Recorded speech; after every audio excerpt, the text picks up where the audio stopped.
Hey, Craig. It's all on you, it's all on me.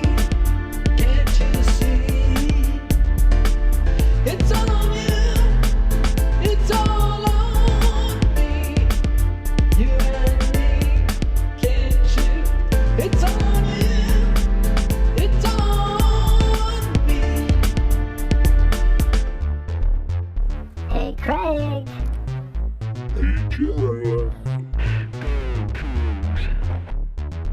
Right or wrong, we don't care. Win or lose, we don't care. We don't care. We don't care. We don't Hey, Jeff. Hey, buddy. Another great basketball weekend. Honestly, yeah, like I had a great Saturday in Pullman, and the men swept and the women finally got off the schneid, and just a great basketball weekend.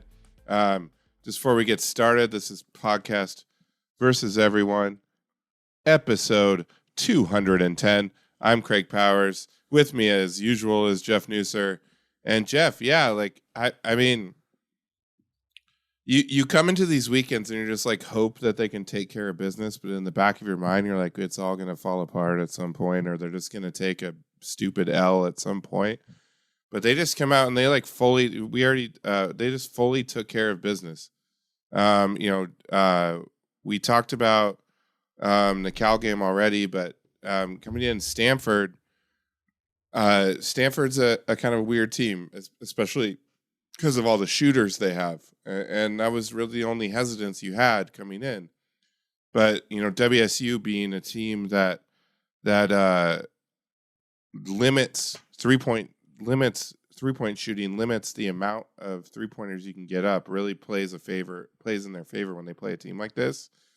And they really lock Stanford down, especially in the second half. And made a run. And it's just so cool to see this team over and over again finish teams and just play their best down the stretch. Which we've seen Kyle Smith teams that are not like that. But this team, they just, Miles Rice and Isaac Jones, we say it over and over again, they just take over. And it's just so cool that they can come through. And this weekend when there's two games that just to maintain their status as like a near lock for the tournament, is they needed to just win those games, and they didn't just win them; they won them by a combined, 30 some points, and that's just how you do it. That's how you don't just maintain where you are, but you start moving up, and not to mention the fact that they're now 11-4 in the conference and a half game back, and they're setting up this huge matchup. Which will be today if you're listening to it, or may have already happened by the time you listen to it, but whatever. But yeah, like it's hopefully it hadn't already happened because we're gonna preview the game, but hopefully you get to it before the game. But yeah, what a cool ass weekend just to kind of cement this team as just a very good team. Yeah, I mean, there's a reason why we harp on Ken Palm is what we refer to most of the time with efficiency margin, but the margin is the key part, right? Like, if you're a good team, you win by more points. And I know that, old school traditionalist fans will say things like, hey, winning is all that matters and wins are wins. And yes, that's true. Like, yes, that is accurate in the most absolute sense. But when we're talking about the relative quality of teams, margin absolutely matters. And you play Cal and you play Stanford, and we were, I think both of us felt pretty good about Cal. We recorded after that game, but I think going into the game, both of us felt, pretty good. We were like, hey, they should have won the first game. They didn't. You can guarantee that that's going to be a point of conversation and a point of emphasis, for the team. And it certainly looked that way, right? Like they really kind of wanted to run it up on Cal a little bit. And then Stanford, we talked about last week, was, a little trickier, right? Like it's not a team devoid of talent. And so when you're in the Pac-12, teams have talent and they can get you. And, this was a game that was, close for about the first 30 minutes. Stanford led, by 5, I think, early in the second half. we certainly didn't blow their doors off, but eventually our talent pulled through. Stanford, didn't hit half their 3-point shots. We just made life, really difficult for them defensively, went away from the zone, which they seem to have sort of figured out. And all of that added up to a pretty long period of, defensive strength. We kept scoring. Stanford did not. And then, you just end up sort of like cruising to a 13-point victory. And, that's the sort of thing that shows, how strong a team is. A game that could have been a trap, a game that they could have stepped in it pretty easily, right? In between the revenge factor against Cal and then looking ahead to Arizona, that Stanford game is one that very easily could have gone badly. And it didn't. They took care of business. Yeah, it was a little trappish. It felt a little, you can tell me what the vibe was like inside because there were a lot of fans there.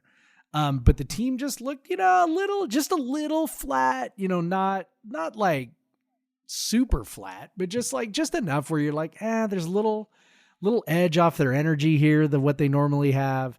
But they found it in time. And when they found it, they kind of put their foot on the gas. Yeah. I'd say the vibe in the building was like, we're not playing well, in the first half. And it kind of, but the vibe was also Miles will be fine. Like he played like crap in the first half, but yep, he's going to make up for it. And he did. His overall numbers weren't amazing, but he settled down. You could talk about the turnovers. That's one thing that can't continue. Yep. But if you look at, you talk about defensively, one guy I highlighted in the preview is Maxime Reynaud, and because he had went before this game, had went 29, 20, 25, and 19. And against WSU, he had 8 points and 5 turnovers. Right. That with only 8 field goal attempts. And then shout out to Oscar Clough, man. Like he was highlighted in a story by Greg Woods today, which I strongly encourage anyone listening to read. Really it was story. An amazing story. But he really has it's amazing like how far he's come this year. Just this year. From I swear the first game it was like I don't know how much, I remember it was like, is it should they be giving Ruben more minutes, whatever. But he solidified himself as he's the starting 5 because he is an absolute monster on defense. Like he just locks down the middle, and he's so good about he's about where he should be and how he plays screens and he's strong. And so like a guy like Reynaud is going to have trouble down low and getting position. And like Clough was this weekend at Cal and Stanford. Clough's just defense just elevated and that feels really good going into like a game like Arizona where we're going to need that interior defense and like Oscar Clough has just been he's become like just I said on Twitter he's like more of a Dick Bennett player than anyone that played for Dick Bennett at WSU. Like he's such a Dick Bennett player. Like it's so ridiculous. He's got like this unique skill set offensively, and then he's just a guy that doesn't look like he would be an elite defender, and then has turned into an elite defender. Like it's just amazing. He's not as athletic as Aaron Baines, but that's the easy comp, right? Like Aaron Baines was a bit more athletic. But he blocks a hell of a lot more shots than Baines. Yes, he does. But that's even a recent development, right? Like early in the year, we were sort of like, sure doesn't block many shots for being tall, But in the last, however many weeks, he has really added that, and I don't know. I don't know. Like the story was really interesting. Talked about how Clough worked pretty closely with Jim Shaw. Assistant coach Jim Shaw on the defensive end, on his defense. And it's interesting to me because I remember early in the year, right? He wasn't starting at the beginning of the year. Ruben was starting at the beginning of the year next to Isaac. And when he came in, it was just sort of like, I don't know, man. Like I'm just kind of watching it. It's he's okay, I guess. this is the guy that they were really excited about. Like, Yeah. I don't know. But what I noticed was like, he was just sort of like figuring stuff out, right? Like he was doing a lot of observing, a lot of like, sort of like not tentative scared, but just like, okay, let me try this little move and let me move to this little spot and see how that is. It's almost like he was doing like the basketball calculations in his head of how things would work if he did this or positioned this way. And he was just kind of like testing. I guess maybe that's a better word. Like he was testing stuff out. And then once he kind of finally figured something, it was like, okay, here we go. And the surgence, I guess, on defense of him feels, somewhat like that, where, he spent a lot of the year like kind of like, he's kind of testing some things out. I don't want to, go all out trying to block shots and committing stupid fouls. So I'll just kind of hang back. And then from there, he started getting in better position and then just being big, right? Like just kind of arms up, altering shots by just being tall, to now he's affecting shots by blocking them. And it's like we've talked a lot about, I wrote a long thing about how Kyle Smith's teams improve, but like you really can see it. Like it's palpable with so many guys on this team developing from where they were, 20 games ago to where they are now. And Clough is a great example of that. Jalen Wells, is a great example of that. Just the different things. I mean, not just, being a dead-eye shooter. Yeah. Chinyelu, who has, not played a whole lot the last couple weeks as he recovers from being sick, but it's like, yeah, like he's gotten stronger. He's gotten a little more savvy in the post. He's finishing around the bucket. Kamani depends on the day, but you do get really good defense from him. But when was the last time Kimani has had just like a truly awful game? It's been a while. That's true. That's a good point. And he is contributing defensively. Like there's no doubt. And I know that I was looking. Banked in a three. Yep. I was looking at evanmaya.com and it was showing kind of like our most effective lineup combination. So what he does is he's got like a 2-man, a 3-man, a 4-man, or a 5-man. So basically like, what are your best, if you've got these any two guys, what's your best, essentially efficiency margin with two guys? And the two guys are Clough and Kamani. Those are your two guys. Any lineup that features those two guys is better than any other lineup that features any other pair of guys, which is kind of wild to think about. But it kind of makes a bit of sense, not just because like when you think defensively, right? Because Kamani can do so many things defensively and he alters a ton of shots. Like he gets his fair share of blocks for a 6'7" guard. If you beat him off the dribble, he's kind of hunting from behind. And I think a lot of people know that now. And they're a little more cautious when they get into the lane. So, yeah, just like we could name off guy after guy after guy after guy who's gotten better this year because that's just kind of what happens under Kyle Smith. He's a program builder. He's a player developer. For my money, maybe the best one of those in the conference. And, it's fun to see it happen. Now, it's been happening for years, but it's like so incredible to see it happen on a level where unless something goes really, really, really wrong, we are in the tournament at this point. Yeah, exactly. Yeah, it's really cool. And that the rotation's been tight, but in college basketball that's okay. Like you can get away with that in college. Yeah. I mean some of the best teams in college basketball usually are only like 7 deep at most. Yep. Most teams just don't have that level of talent. To be able to go much deeper than that. And so it's, you can be fine with 6 guys and maybe a 7th. The funny thing about Clough, he's gotten really aggressive with his pokeaways now. Like he's actually generating steals and turnovers. His hands are so quick. Yeah. Like it's crazy. And I think that also contributes to why he's able to block shots. Because he's got anticipation and he moves quickly. He might not be like the biggest leaper, but he gets there quickly. He reacts really quickly. He's very smart. Knows he can read what players are going to do. Yeah, so it's been impressive and it was cool to just see him to be a annoying big dude. Like he had 6 O boards. I think 3 of those were on one possession, to be honest. He had 12 rebounds overall, 8 points, and 3 blocks, 3 steals. Clough was just awesome. So just it makes you feel better. Like we feel like we're a better team than when we played Arizona last time. Yep. Yeah, sorry. And so sorry, I had to cough. I guess awesome. Killer win. The vibes were good in Pullman. The student section not quite as big as you would hope. It was a holiday weekend. A long weekend, yeah. Holiday weekends are undefeated in Pullman. I did find enough students to do my trivia, and the first video I've released of that, it has done really well. People seem to enjoy that. So I appreciate everyone that was involved with that. I appreciate the Coug.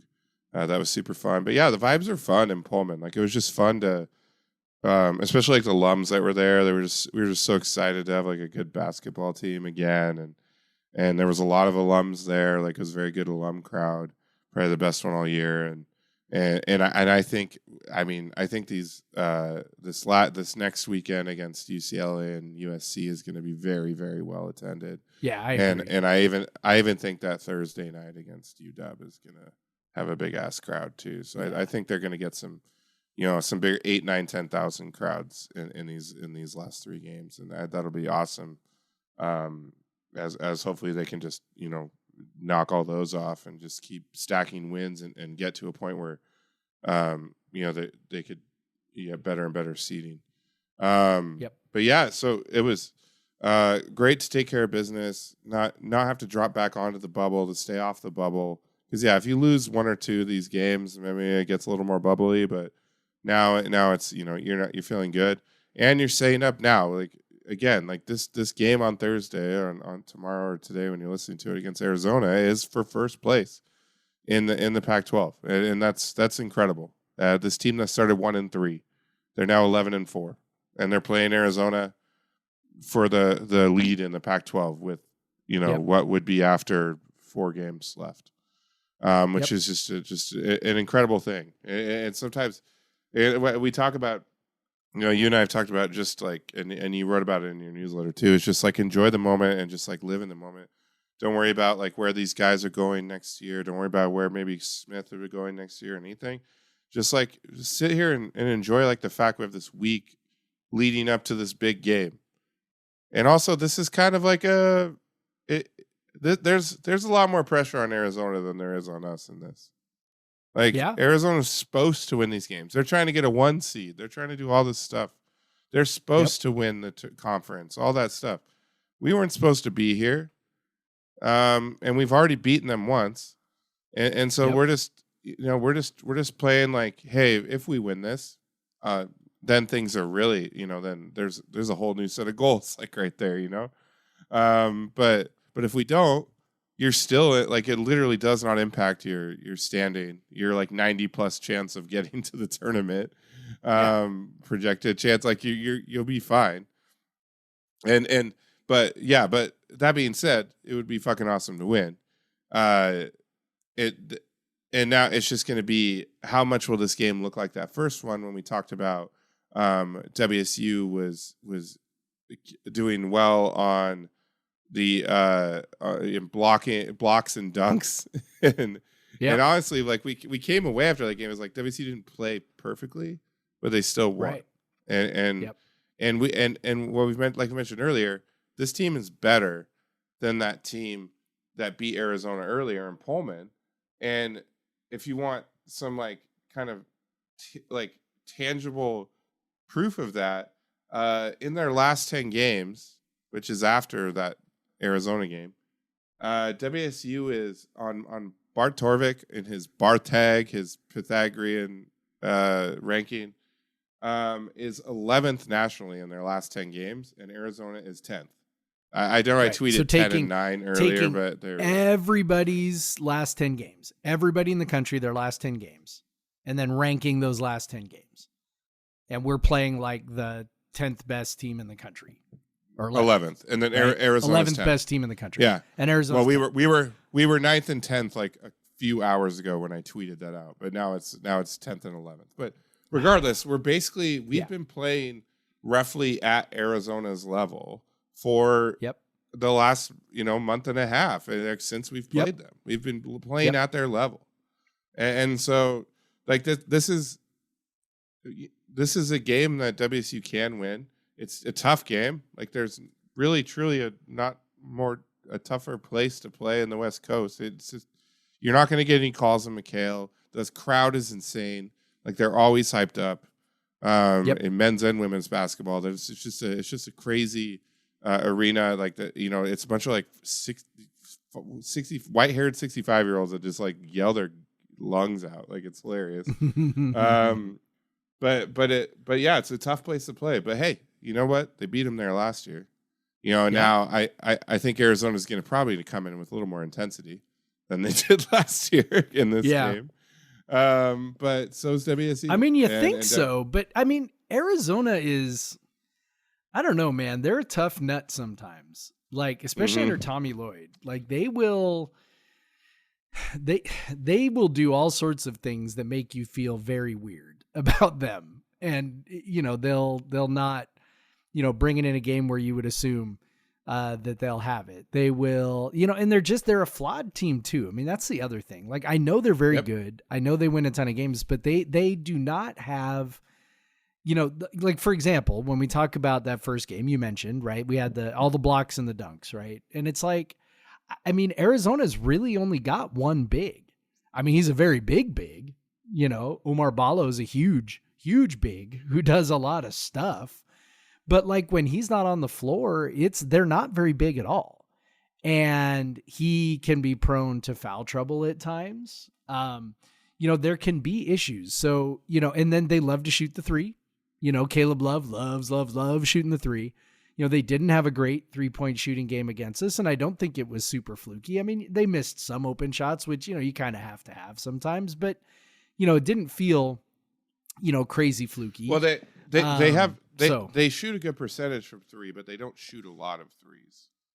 And what's so their... they're 303rd and they're 303rd in 3-point attempts and field goal time. All right. But they shoot a high percentage because they're like pretty selective. But that's the thing that plays well into WSU. That means they can limit the threes. And really, like those shots you saw, like Caleb Love was hitting like really deep threes. Like, and so it was like, okay, if he makes these and we lose because of that, I guess that happens. But yeah, like everyone else, Pella Larson wasn't getting many threes, and any of the other guys weren't getting many threes, and so that plays in our advantage, like just to totally shut down that 3-point line, unless Caleb Love wants to hit 27 footers again, which is it's hard. You can't stretch out that far and expect to play good defense. But yeah. I think that, the big thing that's going to have to, I think, stay the same for us in this game, but change from what we've been doing the last few games, and you mentioned this, was the turnovers. We've been over 20% turnover on our possessions in the 3 of the last 4 games, and the other game was like 18%. That's just way, way, way, way too high, like way too high.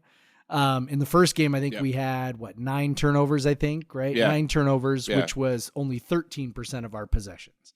And in a game that you won by 3, right? That was tight all the way down to the end, those turnovers, the lack of turnovers. Yeah. You needed all those, right? Especially in a game where, you're unlikely to get a ton of offensive rebounds. Now, I do think in the first game, so I'm curious kind of how this goes. We are a pretty good offensive rebounding team when we want to be. I think in this game, we sort of purposely, didn't avoid offensive to limit rebounds, the break. But we weren't really sending anybody to the glass other than maybe like one guy, trying to make sure that Arizona couldn't run out. Right. So, your biggest thing with Arizona is you don't want to get blitzed, which they can do, and they can do that to anybody. So the things that let them or that fuel them blitzing you, one is, sending too many guys to the glass and then not getting that offensive rebound and then having a problem in transition. That's one. The other one is the live ball turnovers. Like that's a huge one. They are fast and athletic, and they will take those live ball turnovers and they will go right to the rim, and you will have all sorts of problems. And if we keep turning the ball over at the rate we have been for the last 4 games, we're going to give up some pretty easy free buckets, and you cannot give up very many easy free buckets in Tucson and expect to walk away with a win. So that's going to be a big one. That's going to have to change. And Miles Rice is going to have to be the guy who changes that. I would assume, the coaches are going to be all over him this week about that. I realize it's kind of a fine line, right? Like he's somebody referred to him once as a free spirit, right? You just kind of have to live with some of the errors with him, but he's gotta he had 6 turnovers against Stanford. If he makes 6 turnovers against Arizona, that's going to be pretty killer. That's going to have to be something like 3. So yeah, he only had 2 the first time around, and I one thing I think could make a big difference here is offensively Jalen Wells. He was 1 of 6 from 3 in the first game, and then and he's been shooting like 50% from 3 since then. So if he can go 3 of 6 or 3 of 7 from 3, that makes a big difference. That maybe makes up for some points that maybe you're not going to get at the free throw line that you got the first time, or we really didn't shoot very many threes. Of course, we don't generally. One thing that Ballo had a pretty tough game when it came to finishing inside in that game. He definitely murdered us on the offensive glass, but didn't quite kill us the way he could have because he was missing some layups. It's hard to think that he's going to go 4 of 11 on 2s again. Yes, that would be surprising. That's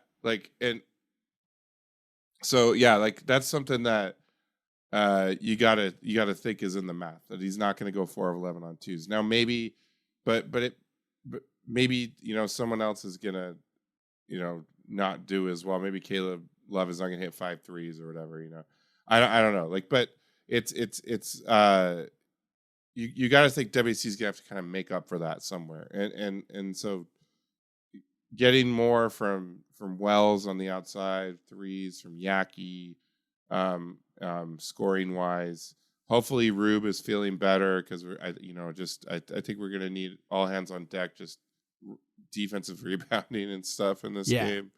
And Ruben's our best defensive rebounder. And definitely the bet, but definitely the one that could contend with Ballo on the offensive glass the best. So it's tough. They're gonna have to play well. I know we didn't say they didn't play but that's the thing. They didn't. They're gonna have to play probably better than they played in the first game when they beat Arizona to win this game. Yep. We're gonna have to shoot a little better from the outside, I would think. We're gonna have to rebound better in this game. They can't get murdered on the offensive glass. Arizona had 22 offensive rebounds last game. Yes. And especially on the road, that's going to be, I think that's the thing, right?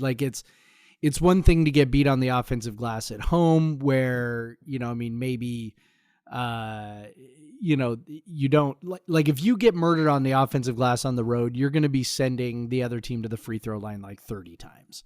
That's just going to be how it goes. And so that's a huge reason why giving up that many offensive rebounds would be so problematic. It's problematic in and of itself, but under those circumstances, they're just going to have to do a better job. And, I don't know how, I'm just not sure how you deal with Ballo. One of the reasons why our rebounding has improved recently is it's been a real team effort, right? Jalen Wells is getting in there. Miles Rice has had some games where he's had 6, 7, 8 rebounds. They are really crashing hard as a team. Andre, of course, is pretty good at that.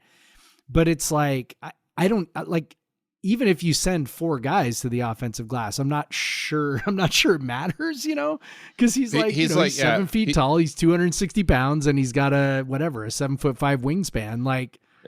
Yeah, he's like I'm in not sure Folly how much that Dante. matters. Like in Folly Dante in that regard, and Dante murdered us on the offensive glass. It's just he kills everyone on the offensive glass. Like, Yes. he did it to an even greater degree Yeah. against WSU. Maybe let's not let him get 8 offensive rebounds on his own. That would be great. Yeah. And then let's not let Arizona get 42%. Another one was Keshad Johnson had 5 offensive rebounds playing from the wing. Yeah. And so those ones felt a little flukier. They were just sort of like ball bounce. There were definitely some of those ball bouncing around. Guy ends up long with his misses. hands. Yeah. Especially in the late in the second half when they really started to jack threes. So how would you deal with ball? Because I think this is what I would do. I think that, number one, you just have to challenge Oscar Clough to just be super duper tough. You're just going to have to be like, buddy, you somehow, some way are going to have to push this guy around a little bit and get him off his spot a little bit. Just kind of keep him away. But when I think about, some of the other guys, I kind of wonder, Ballo, I'm not sure what I'm not looking right now. I'm not sure what his turnover rate is, but it seems like his turnover rate's pretty low, but it's lower than it has been. He's been like around 16% the last 2 years, which is a little high-ish for a big guy who doesn't dribble. Dribble at all. Yeah. So what that tells me is, now maybe he's gotten better at it this year, but what that tells me is he was maybe prone to being stripped around the basket. Yeah. So I don't know, maybe the strategy is something like, you're not going to beat him if you're Miles Rice, if you're Jalen Wells, you're not going to beat him to a ball in the air. Like, that's not something you're going to do. But if he comes down with the ball, you can sure have active hands and try and strip him. And I wonder if maybe that becomes part of the strategy there as well, is just like, hey man, if we can't keep him from getting his hands on the ball, which seems to be impossible for like everyone. He's Craig in conference play. I'm sure you looked at this, but in conference play, he's rebounding 17.5% of Arizona's misses when he's on the floor. Like, that is just like I can't even stress how ridiculous of a number that is. To like rebound almost like, one out of 5 misses by your team. Yeah, basically 1 out of every 6 misses that your team. Yeah, he gets the rebound. That is so unbelievably bonkers. It's hard to put these sorts of things in context, for our listeners, but like to try and do that. Let's see, our best offensive rebounder is Oscar Clough, and he's at 11.8%, so 12%. Right. So you're talking 17% to 12%. That's our best guy. And then next down beyond him is Isaac Jones at 8.6%. And those are both like really respectable numbers. That both of those things would say you're a good offensive rebounder with those numbers. What Ballo does is nuts. So I don't know. It seems to me maybe you need to come up with a little bit of an unconventional way to deal with him, and maybe like, just basically planning on him getting his hands on the ball and then figuring out how to, try to strip him with some quick hands down below. And maybe maybe you tell Clough that as well. That's always risky because you could pick up, silly fouls or easy fouls or referees assuming fouls. But, I don't know. Maybe you need to go a little tricky with that one, or maybe you just try to get him in foul trouble. He's not really prone to foul trouble, but, not very many teams play the way we do with bigs up front who can draw fouls. So I don't know, man. Yeah. But it seems like the game went, as you mentioned, kind of as he went. Not that he was bad or anything in the sense that, he got all those offensive rebounds, but he was pretty terrible at finishing. I don't think that's going to happen again.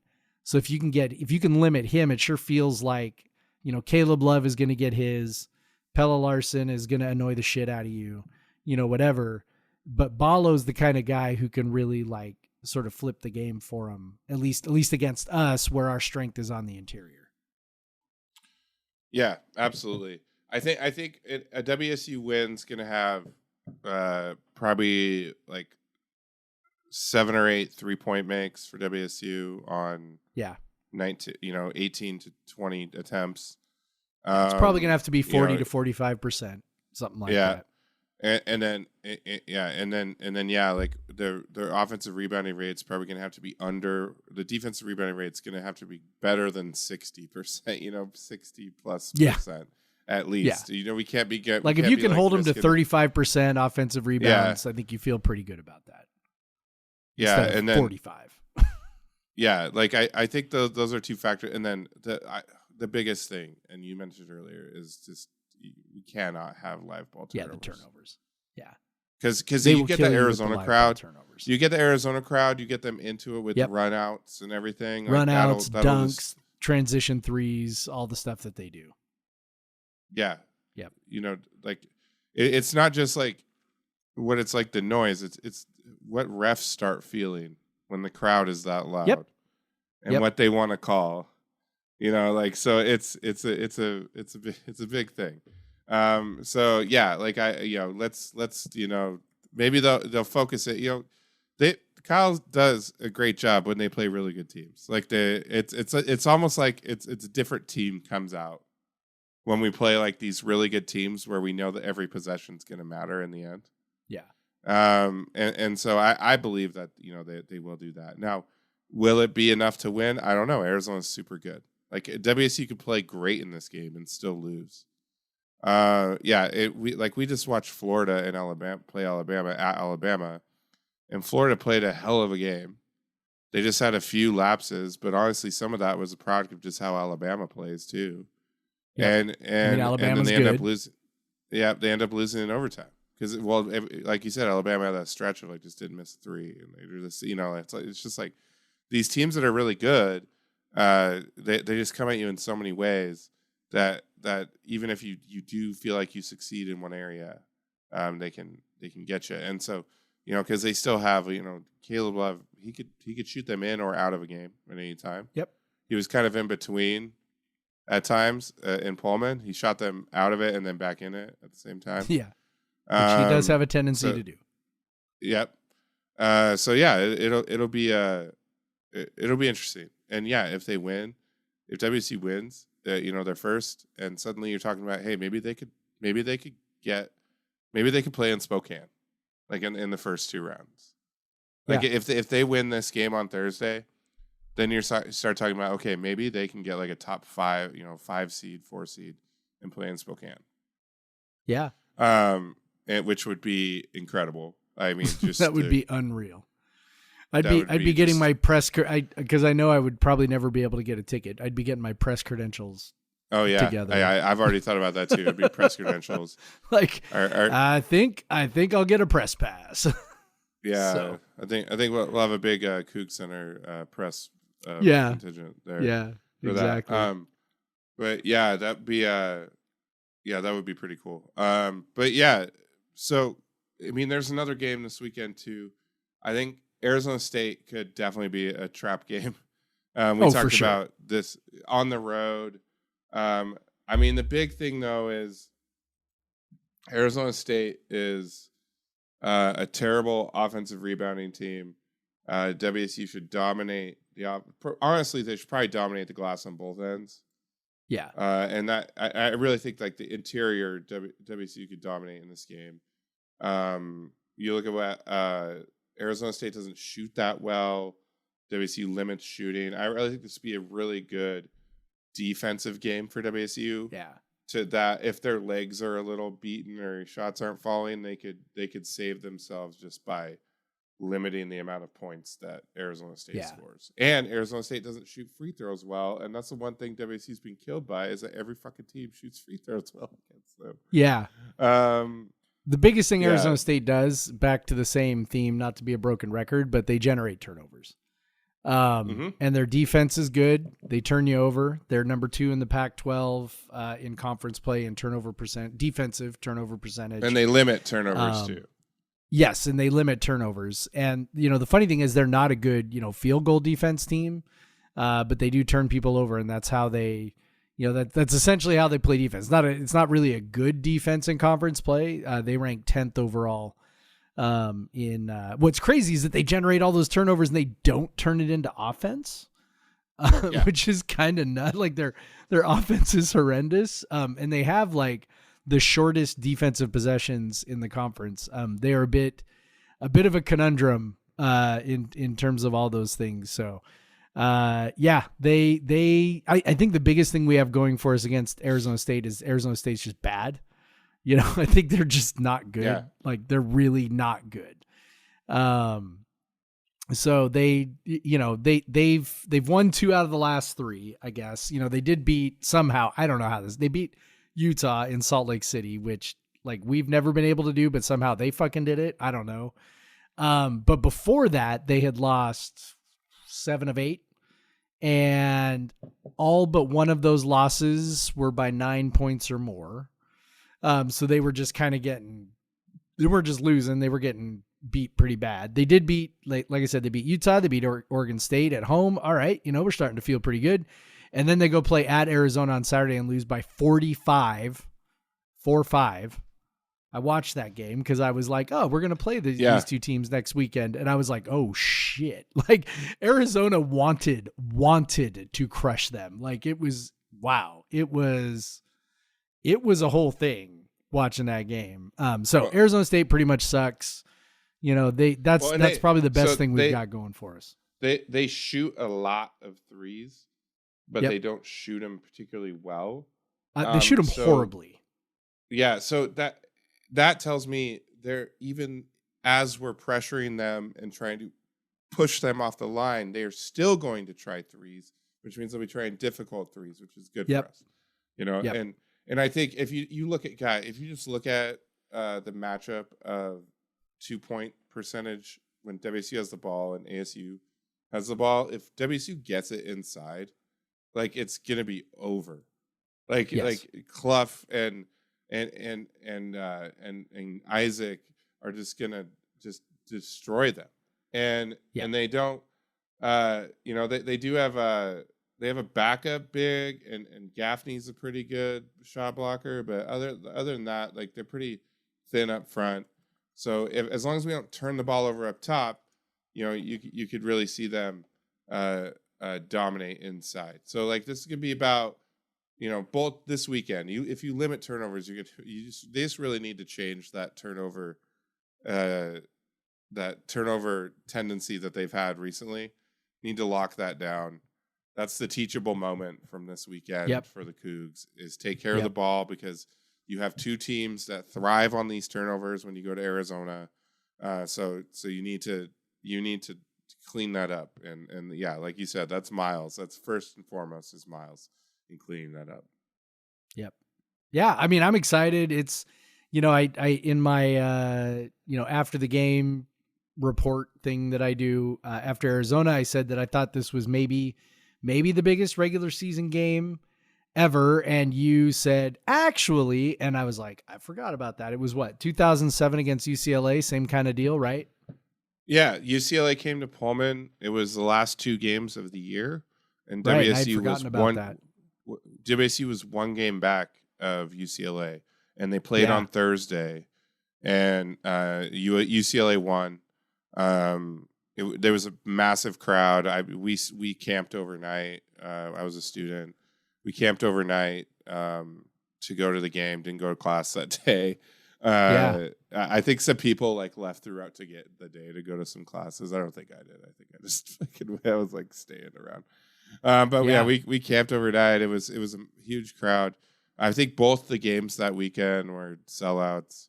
So they ended up losing to UCLA. They beat USC, so they lost to UCLA by 2 games that year. But if they would have won that one and then beat USC, they would have had a share of the title, which has never happened.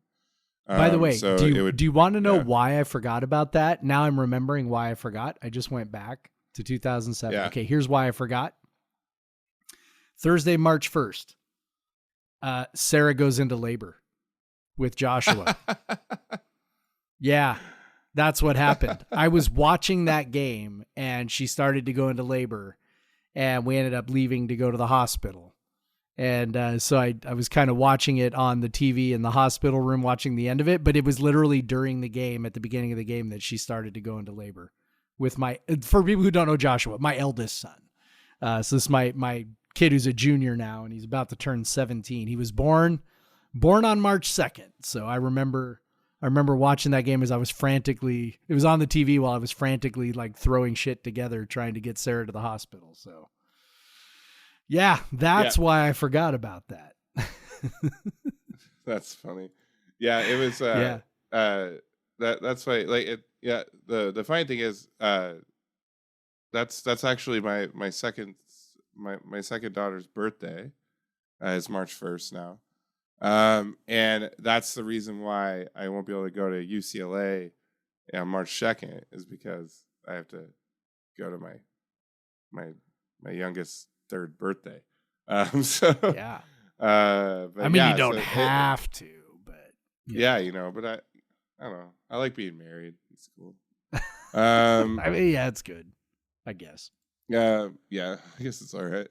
But yeah, so that was a big game. This is very similar in that they're playing for first place late in the season. If WSU wins this game, they're favored pretty heavily in their last 4. Yep. So this is a big game. If they don't win this game, very good chance they win their last 4 and end up like 15-5 in the conference and 24-6 or whatever. 24-7 or whatever. So either way, like this is like awesome if they win. If they don't, whatever, still everything's in front of them, and they can do a lot of good things. Also, you never know. Arizona could lose a couple games. They're weird like that. That's hard to imagine, but it's possible, their remaining schedule is I mean, not tough.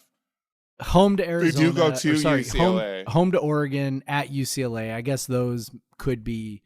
And Washington could be a trap game. Like if they're totally hyped for us, Washington comes in. I mean, Washington is not good, but Washington's also not horrible. They've obviously got talent. Yep. We've seen that, so yeah. I mean, I don't know. I wouldn't count on them losing 2 games, but it could happen, I guess.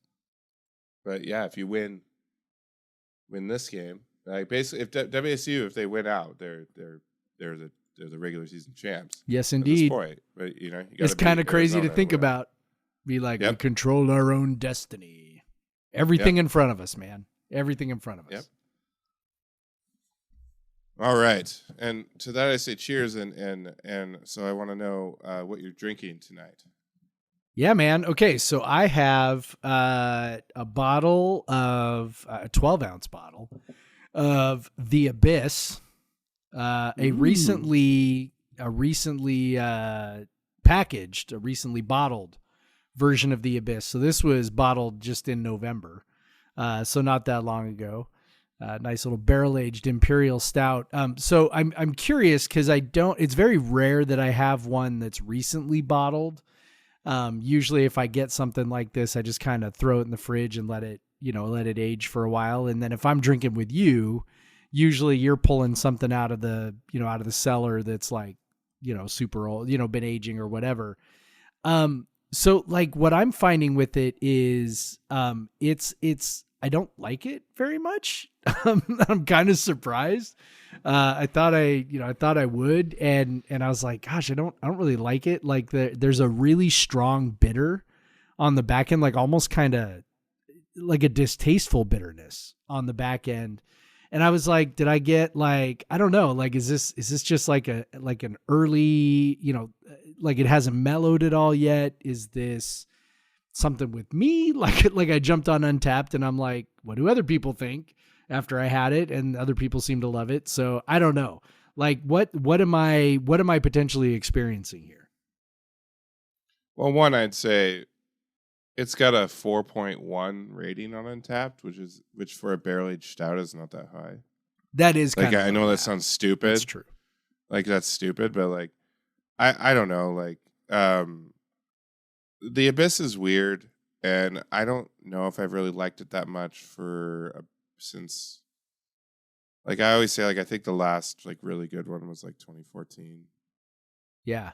For me, and it has always had that kind of weird bitterness to it.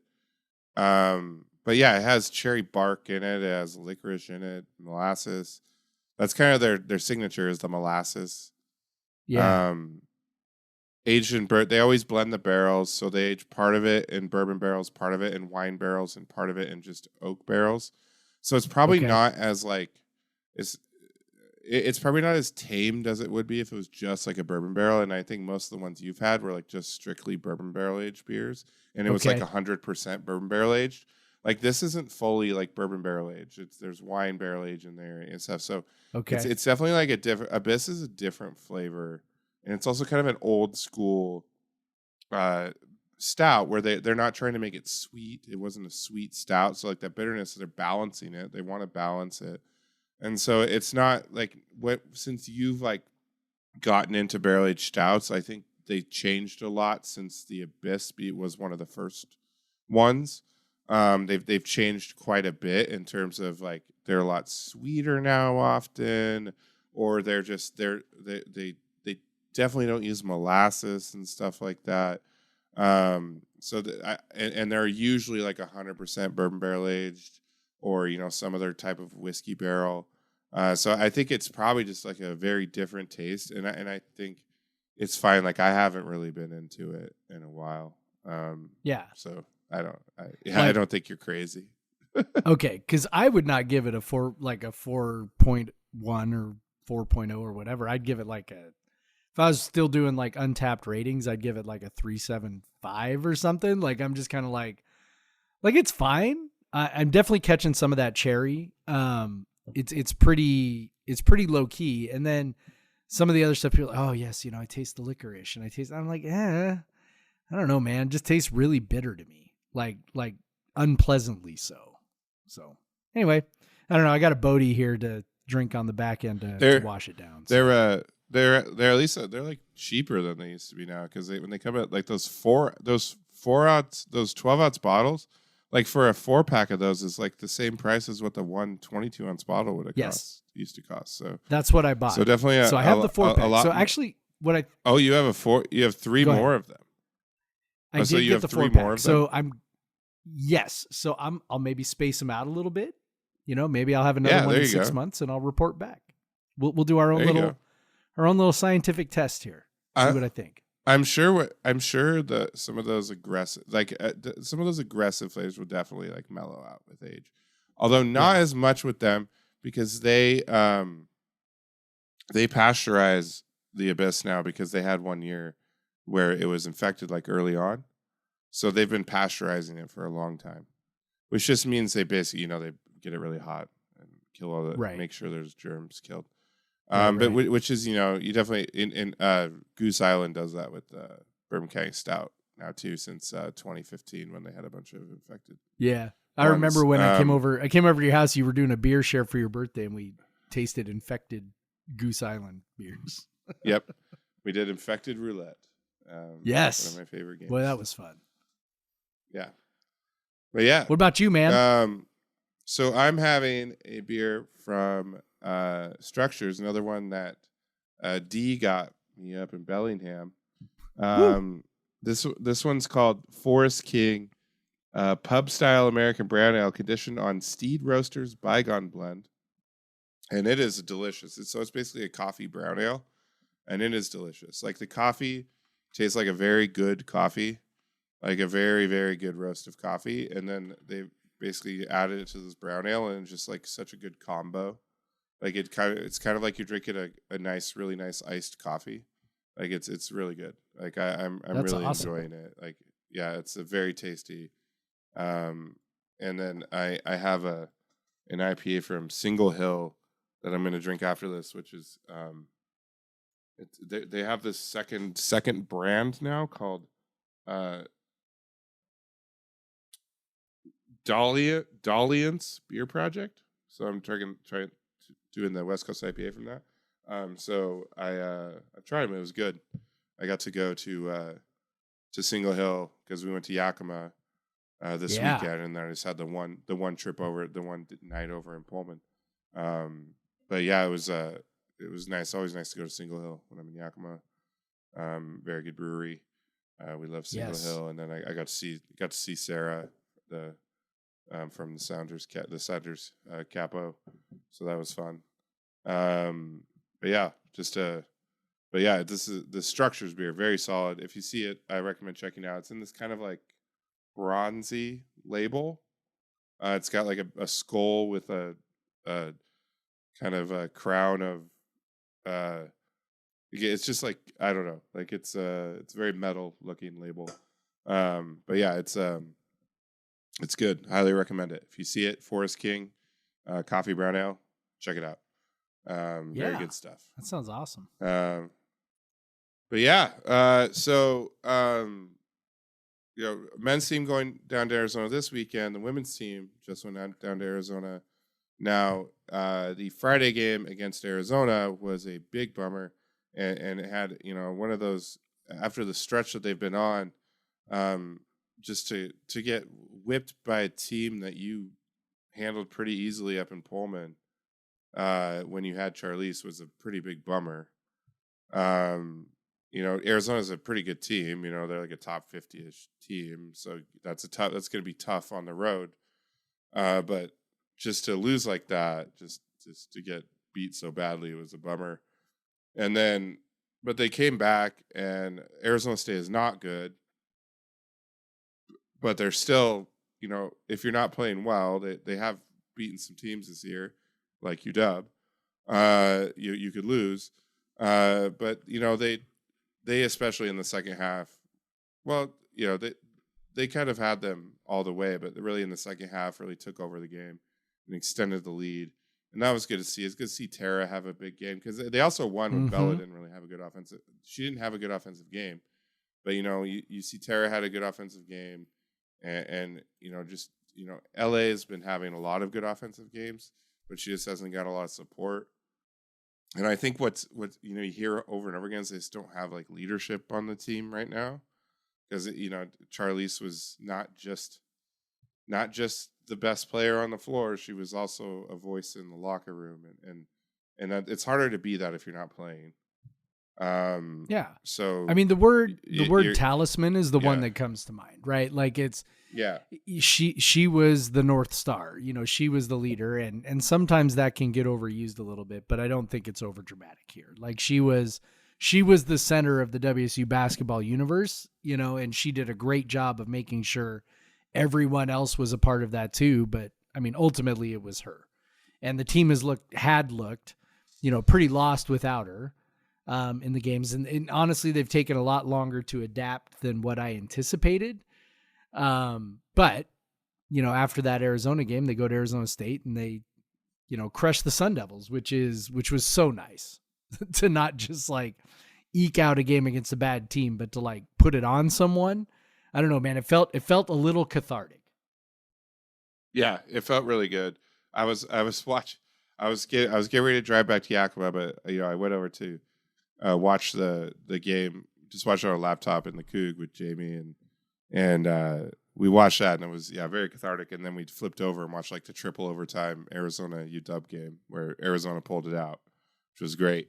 So we're definitely rooting for Arizona in that game. So that was fun. It delayed my trip back to Yakima by about 45 minutes. Woo. But so that was good. It's always fun to see UW lose right after WSU wins.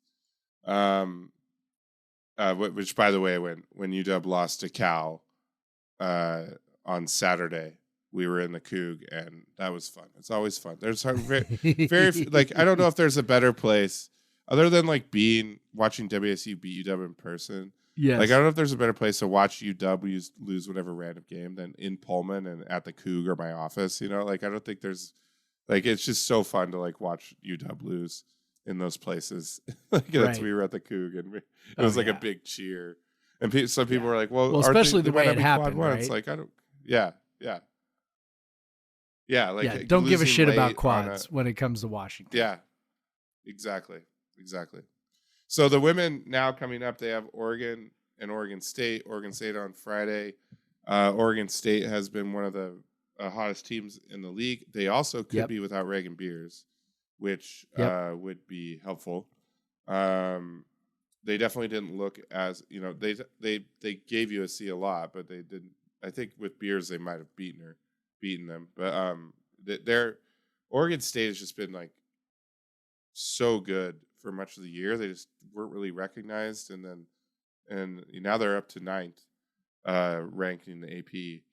But it's tough because they probably need, just to feel safe, that getting 2 of these last 4 would be big. And you but after this, you go to Utah and Colorado, which the women's team has won there before, but these Utah and Colorado teams are really good. Yep. And we like don't have top Charlize. 15 good. So you got to think like that makes this Oregon State game huge to get, and the Oregon game. Like they need that Oregon game. They can't lose that Oregon game and want to go to the tournament. Like they really can't. Yep. But this Oregon State game is big, especially if they don't have Reagan Beers. She's one of the best players in the country. To have her out, obviously we have one of our best players in the country is out, so it's only fair. Exactly. But to get the sweep this weekend, I think they'll feel pretty good about at least getting being a strong bubble team. But if you only get one this weekend, you're probably feeling like you got to get one in the mountains the following weekend to feel okay, because they've dropped down to the bubble now. Like they're on the bubble now. Yeah. Well, and we know the committee takes injuries into account. We know that, right? Like so. And if the committee is going to look at this team in 2 segments, they're going to look at what they did before Charlize. They're going to look at what they did after she got hurt. And right now, when you look at after she got hurt, we are 1-5, right? Like that's bad.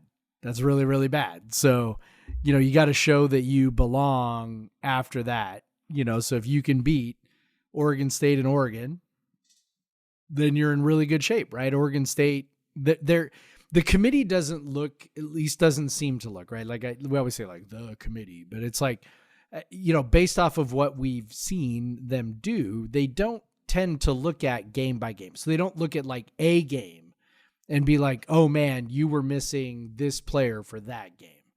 But they will look at like, if you've lost someone for the rest of the season or for a huge stretch in the middle or something like that. And so, if we can beat Oregon State, they're not going to look at that one game and be like, oh, well, Reagan Beers didn't play in that game, so that doesn't really count. Like they don't do that. They will look at, okay, how did you play without your main player, because she's not going to play in the NCAA tournament, right? So that's kind of the biggest thing. You got to show that you can play, and if you can win a couple games here, that's massive, right? So you potentially finish the year showing the committee like, hey, we figured some things out. We had a rough patch without our best player, but now we've sort of figured some things out. So and I think the committee will also be aware, you're talking about the best, women's basketball conference in the country. Even the teams that aren't quote unquote good, don't suck, right? I mean, you played Colorado, they're number 6. They're going to be in the tournament. You lost to them by 6 at home. You played Utah, they're number 20. You lost by 12 that game. I mean, I know that, again, the committee's not going to look this deep, but that game was, close-ish, until the fourth quarter. You lost to Cal again at home, but Cal, I think Cal's a tournament team, right? Like I think they're in that. I don't know if they're in the conversation. I think they would have to. Okay, so they're in the conversation. So you're talking like a bubble-ish team. Stanford is Stanford. Whatever. At Arizona, that's probably the one where you're sort of. I mean, Arizona's not bad, but you're also kind of like, like getting beat by 20 in Tucson's maybe not the best way to. Put your best foot forward, but coming back and winning by damn near 30 in Tempe, that kind of helps maybe balance it out at least a little bit. I mean, Arizona State's not good, but putting it on a team that's not good is a good idea, and that's what they did. So hopefully they can carry that over. Yeah, hopefully. It'd be great to have another great basketball weekend. Yes, it'd be and it would be great to see both. Men's and women's team go to the tournament in the same year. that would be amazing. An amazing, cool thing. But yeah, Jeff, so I just gotta say, Jeff has been crushing it, writing up stuff on the website, the podcast or is it Pod versus Everyone or Podcast versus Everyone? Podcast versus everyone.com. Spelled out, podcast versus everyone.com. Really, you should subscribe on that. Jeff's just been cranking out some really nice pieces. Good thing on Kyle Smith earlier this week. I'm having fun writing again, man. Yeah, yep. You can tell. Like it's tell nice. By the way yeah, I can tell. I can tell in the writing. So yeah, I'd highly recommend checking that out. Yeah, if you want to check out the video that I made doing the trivia, and I'll probably do another one. My Instagram is at oh my god, that Craig was amazing. At Craig W Powers, or my TikTok is Craig W Powers as well. I can't really, the Twitter limits the length of the videos, so I can't really post the full one on there because they're like it's like 3 minutes long, and I'm probably gonna do another like 3-minute video. It was fantastic. But the Coug also the Coug posted it on their page, so it's on the Cougs page too if you follow them. A lot of people have seen it. It's like at 11,000 something views. So, so and it was liked by Pat on Chun. Instagram. It was liked by Pat Chun and Michael Bumpus. So you know, either one of those. My favorite was the girl guessing about Klay Thompson's free throw streak. And you were like, okay, that's way too. She started with 100. Like, okay, that's way too high, but it's still really good.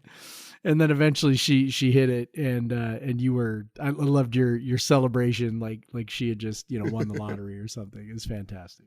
It was super funny. Hey man, if I was a college kid and someone gave me a $10 gift card, hell yeah, for sure. Yeah, that's like that can get you. I mean, hell, the double gin and soda that I get there usually is like $9. So yeah, $10 is a lot, man. I do not turn my nose up at $10. Thank you to Morgan Narbia, our new writer. Yeah, the meme queen. The Coug meme queen. She's great. It was nice to meet her. And then Marnie also helped with the videoing later as well. Weirdly, my mic stopped working after the game, so no. I'm actually gonna have to not just use TikTok, but I might have to go on to the open up my dusty old Mac and use iMovie on there because there's you can do some like background sound reduction and stuff that you can't do on your phone. That, so I might have to actually do that for some of the Coug clips and stuff because it's quite loud in the Coug behind us. And yes, it is. I think we were just getting the phone audio because it's not loud enough, because as you can see, like in the one, I was like kind of being funny and holding the mic too close to my thing to my mouth, and it was like very loud, and then it was not loud at all after that. So the mic was failing us. I don't know why. But anyway, so yeah, just go check that out. It's really funny. And Jeff, huge game tomorrow, or today, whatever. And hopefully you're listening to this before, and if not, you're listening to it and they won, and you're just like, oh, it'd be fun listening to the preview, whatever. And either way, but yeah, with that, I say go fucking Cougs. Go fucking Cougs, Craig. Black Lives Matter. Black Lives Matter. Get vaccinated. Get vaccinated and support a union. Support a union. Even if it's soccer referees, support it.